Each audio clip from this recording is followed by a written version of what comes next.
আল্লাহ বলে, বান্দা তুমি আমার দ্বীনের সাহায্য করো, আমি আল্লাহ তোমাকে সাহায্য করব।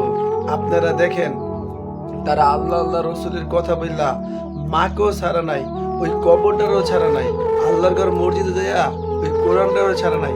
এগুলা সব দোয়াই দিয়া মাকলুক প্রতি লাইক কমেন্টের দাওয়াত দিতেছে।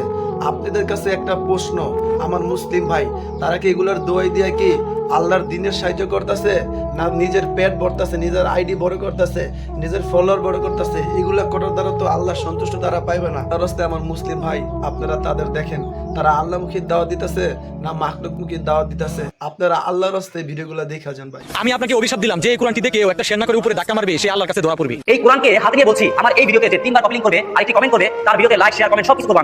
এই খবরকে সাক্ষী রেখে কইতাছি, আমার এই ভিডিওতে যে একটা লাইক 3টা কপি লিংক পর্যন্ত শেয়ার করবা। আচ্ছা, টিকটকে যে সাপোর্ট বুঝেন না, তো আপনি টিকটকে আসছেন কেন? আমার মায়ের দুধের কসম, আমার এই ভিডিওতে যে 3টা কপি লিংক একটা শেয়ার করে একটা কমেন্ট করে। আচ্ছা, টিকটকে যে সাপোর্ট বুঝেন না, তো আপনি টিকটকে আসছেন কেন? খোদার কসম কেটে বলতাছি, এই ভিডিওতে 3টা কপি লিংক পেয়ে একটা কমেন্ট পাবো, যার 5 মিনিটের ভিতরে সাপোর্টটা ব্যাক দিব। ভাই মাথায় টুপি দিয়ে কইতেছি ভাই, মিথ্যা কথা কব না আপনাদের সাথে।